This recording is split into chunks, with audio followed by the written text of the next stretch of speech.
And in the book of John, chapter 19 and verses 1 through 6, it says, Pilate then took Jesus and scourged him. And the soldiers twisted together a crown of thorns and put it on his head, and put a purple robe on him, and they began to come up to him and say, Hail, King of the Jews, and to give him slaps in the face. Pilate came out again and said to them, Behold, I am bringing him out to you so that you may know that I find no guilt in him. Jesus then came out wearing the crown of thorns, the purple robe. And Pilate said to them, Behold the man. So when the chief priests and the officers saw him, they cried out, saying, Crucify, crucify.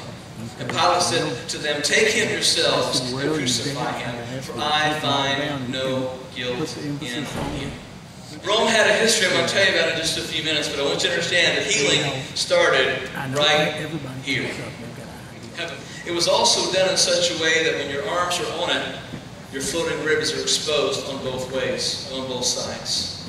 Matter of fact, half the people that went to this whipping post never made it to a cross, never had to carry it because they died there of blood loss. So it was the half-death. Literally, it was the half-death. And it satisfied Rome's bloodlust for blood and torture. This was the first tool that went in their back.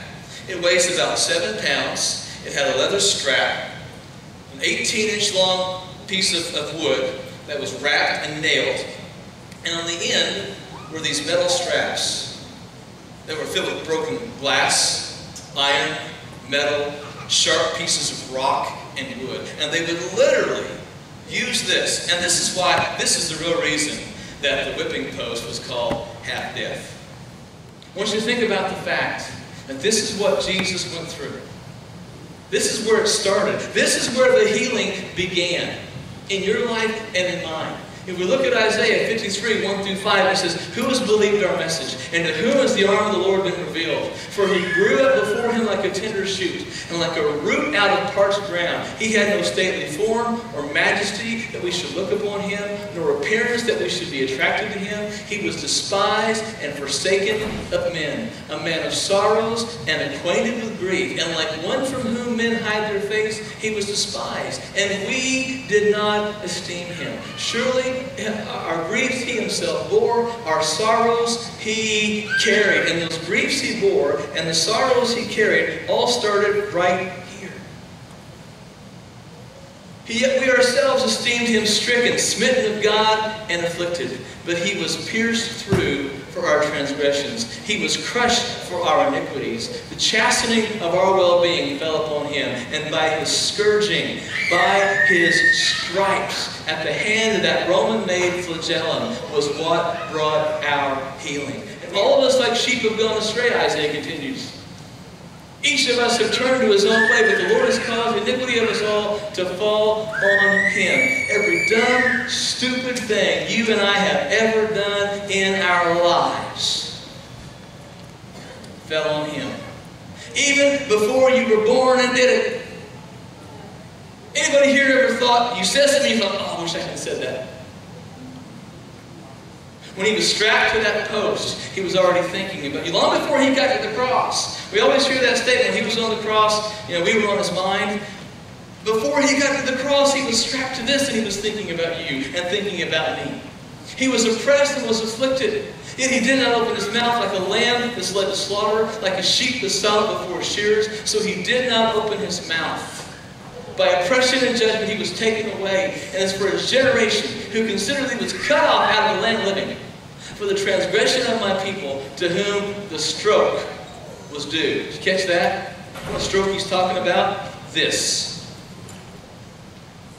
What you and I deserve to have attached to our body at the hand of a strong Roman arm, that was the stroke that was due. His grave was assigned with wicked men, and he was rich, man in his death, because he had done no violence, nor was there any deceit in his mouth.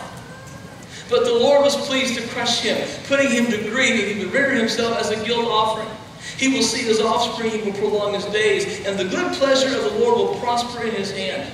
As a result of the anguish of his soul, he will see it and be satisfied.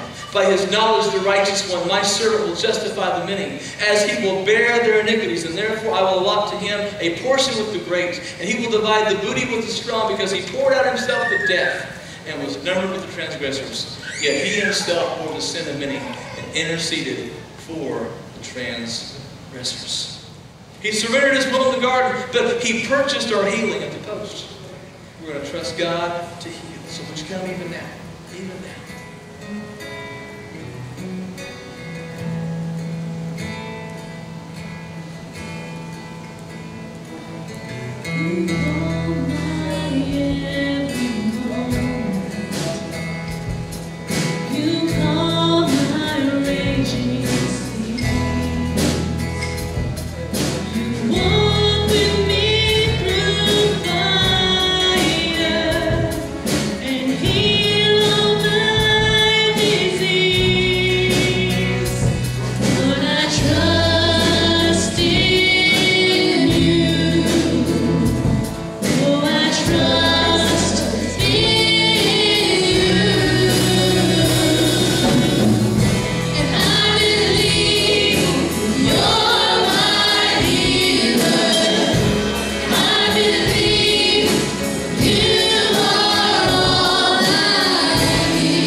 Testimonies we've heard and the testimonies that we will hear next week, the weeks, months, and years to come, because you, Jesus, are our healer.